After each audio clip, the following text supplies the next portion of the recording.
qauluhu, dan firman Allah Subhanahu wa ta'ala. Di sini disebutkan sifat-sifat seorang dai. Sifat-sifat yakni pada dirinya dan kemudian pada apa yang didakwahkannya ya. Ud'u ila sabili rabbik, serulah kepada jalan Tuhanmu bil hikmah, dengan cara yang hikmah. Dengan cara yang hikmah. Wal mau'izah al hasanah, dan dengan good example. Dengan contoh yang baik. Wajadilhum billati hiya ahsan. Ya? Wajadil yakni bantah. Jadil. Mereka billati hiya ahsan. Bantahlah mereka dengan cara yang lebih baik. Inna rabbaka huwa a'lam biman dhalla an sabili. Sesungguhnya Tuhanmu lebih mengetahui siapa sih yang sebenarnya di atas kesesatan, engkau atau mereka. Begitu. Ya, serahkan kepada Allah. Serahkan kepada Allah, hasil akhirnya serahkan kepada Allah. Ya. Wa huwa a'lamu bil muhtadin. Dan Allah lebih mengetahui siapa yang berada di atas hidayah, siapa yang berada di atas kesesatan, Allah Maha tahu. Udah sampaikan. Jadilhum billati hiya ahsan. Bantah dengan cara yang lebih baik. Serahkan hasilnya kepada Allah. Serulah kepada jalan Tuhanmu dengan cara yang hikmah. Nah, ahli bid'ah menunggangi makna hikmah ini. Hikmah dalam artian apa? Hikmah adalah diam kau dari kebid'ahan, jangan ingkari. Diam kau dari kesyirikan, jangan ingkari. Ini hikmah yang diyakini ahlul bid'ah. Awas. Oke? Ini Wahabi, ini dakwahnya ini nggak hikmah. Suka nyalah-nyalahin orang. Aturan kita mencintai sesama. Tuh, hikmah menurut mereka tuh, oke? Dia mau ngunyah menyan sambil nyungsep di kuburan, diemin, jangan dikata sirik. Hikmah menurut ahli bidah nih. Hikmah adalah, jangan kau ingkari kesyirikan. Jangan kau ingkari kebid'ahan. Hikmah menurut mereka. Hikmah menurut kita apa? Menempatkan perkara pada tempatnya. Santai pada saatnya santai, kenceng pada saatnya kenceng. Itu hikmah. Dari situ Ibnu Qayyim mentafsirkan hikmah. Nih, fi'lu ma yanbaghi, melakukan apa-apa yang sepantasnya untuk dilakukan. Alal wajhil ladzi yanbaghi, fil waqtil ladzi yanbaghi, pada saat yang tepat untuk dilakukan. Tuh. Alal wajhil ladzi yanbaghi, dengan bentuk juga yang proporsional. Jangan berlebihan, jangan kurang. Itu hikmah. Fi'lu ma yanbaghi, melakukan apa-apa yang selayaknya untuk dilakukan. Fil waqtil ladzi yanbaghi, pada saat yang tepat untuk dilakukan. Alal wajhil ladzi yanbaghi, dengan bentuk yang tepat juga. Dengan bentuk yang selayaknya. Proporsional, nggak berlebihan, nggak kurang. Dan ini adil. Di dalam syariat Islam tuh yang adil tuh yang hikmah, gitu.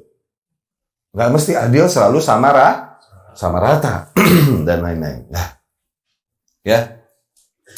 Jadi maknanya apa? Dakwah yang hikmah adalah dakwah kau gunakan kelembutan pada orang-orang yang layak masih kau gunakan kelembutan.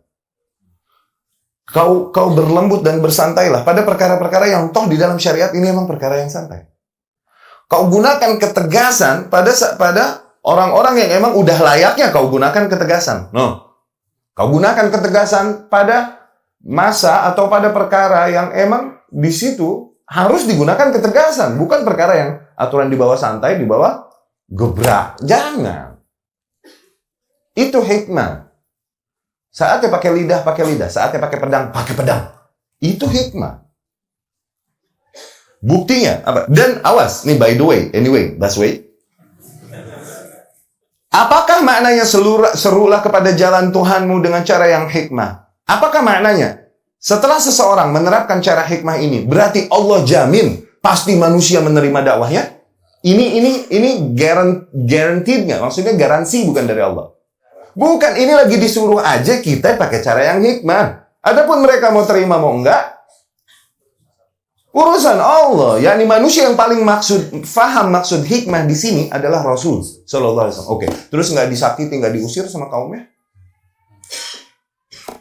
Ini hikmah maknanya. Tegas saatnya tegas, santai saatnya santai, kencang saatnya kencang. Dari situ Syekh bin Baz bilang rahimahullah, tidaklah maknanya seseorang berkeras di setiap saat dan berlembut di setiap saat. Bukan itu hikmah. Demikian Rasul Sallallahu Alaihi Wasallam. Ketika dengan cara lembut dan akhlaknya yang manis ditolak, bahkan disakiti dan diusir. Terusirlah dari Tapi ketika Rasul datang dengan pedang, dengan invasi dari Madinah, barulah Islam diterima dan dapat dibersihkan kesyirikan.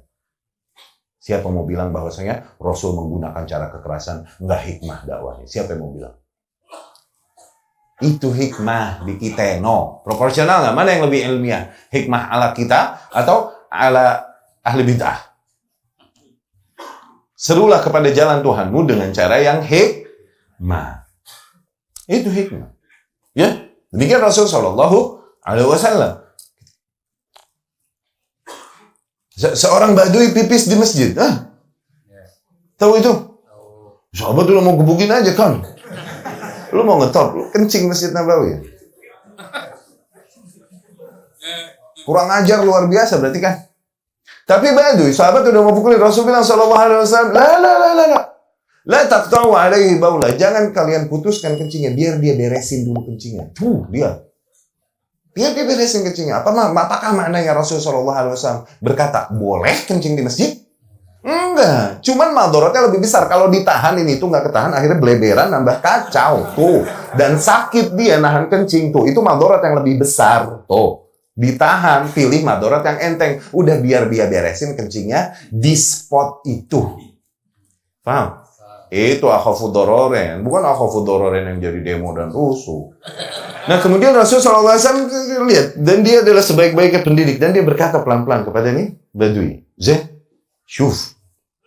Ini masjid tempat sholat, zikir, wirid. Bukan tempat untuk qadha hawaijin nas, untuk buang hajat manusia. Saking lembutnya Rasul SAW, sementara yang lain mau pukulin dia, nih badui berkata, Allahumma arhamni wa Muhammadan. Ya Allah rahmati aku dan Muhammad aja. Wala tarham ma'ana ahadan. Dan jangan rahmati yang lain ya Allah. Begitu.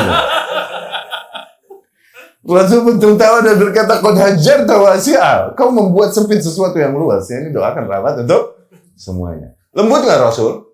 Sallallahu alaihi wasallam. Tapi di satu waktu, ada seorang sahabat yang dia lihat pakai cincin emas. Di hadis Ibnu Abbas. Jazabah, Rasul menariknya dengan keras dan melemparnya ke tanah dan berkata, Ayyamat ahadukum ila jamrah minan nar. Apakah kalian sengaja pakai tali dari api neraka yang doa fi usbu'in ditaruh di jarinya? Keras nggak dalam hal itu Rasul? Kalau mau dikata kasar, pakai bahasa sekarang kasar nggak dalam hal itu? Kasar.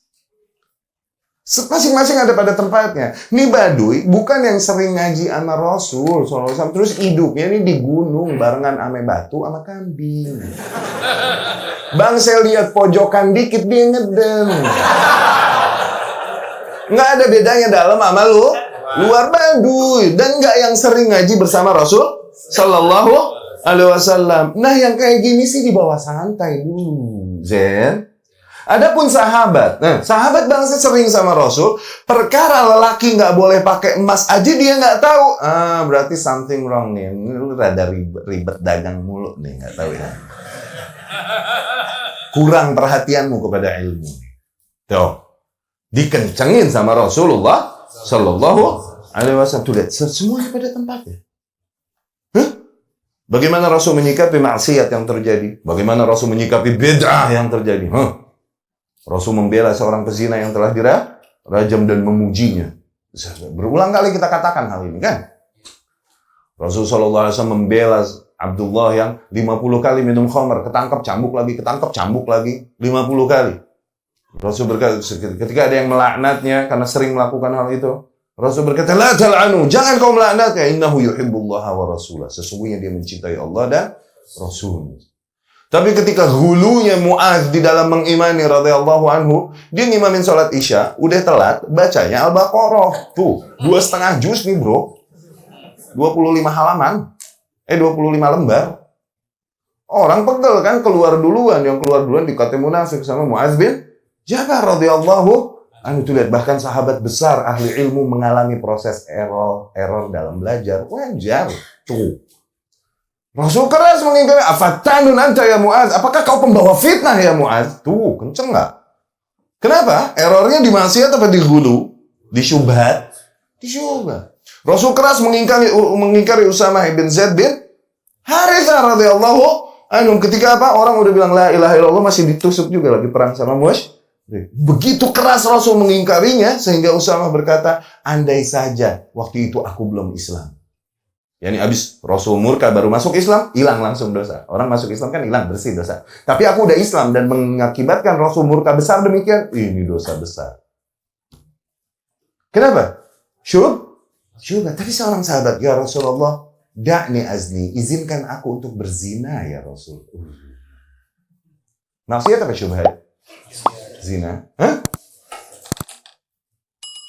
Rasul pun dengan pelan saja, dia pegang dada. Atardo hali ummi.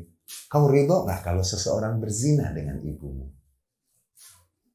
Kau ridho nggak seseorang berzina dengan saudarimu? Enggak ya Rasul. Kau ridho nggak seseorang berzina dengan bibimu? Enggak ya Rasul. Dia sendiri yang menjawab. Lembut nggak? Kapan? Bagaimana Rasul menyikapi syubhat? Bagaimana Rasul menyikapi maksiat tuh, ikuti tuh. No, baca sejarah sirah Rasul. Ambil pattern, pola gaya berislam Rasul dan sahabat. Ambil, terapkan dalam pattern berislamu di dalam kehidupan. Itu salaf. Rasul menyikapi penyimpangan Khawarij. Berlakulah adil kau Rasulullah. Begitu kan? Dan berbuat adillah dalam ini pembagian yang zalim yang tidak diharapkan dengannya ridha Allah. Inna hadhihi qismah ma urida biha wajhullah. Ittaqillah. Begitu no sama Rasul. Rasul mengingkarinya dengan apa? Anjing neraka. Tuh. Dikata anjing neraka no. Seburuk-buruknya bangke di atas muka bumi itu. Kafir nggak digitu-gituin amat, bro. Kesalahan Khawarij. Ana mau tanya, maksiat? Ini Khawarij karena maksiat, karena belanja pakai GoPay, Gojek, sorry. Apa karena menentang penguasa? Sekarang kenapa yang diingkari yang GoPay, yang Gojek, yang demo ini selamat dari lidah mereka, dari pena mereka? Kenapa? Siapa yang ngikutin konsep salaf sebenarnya?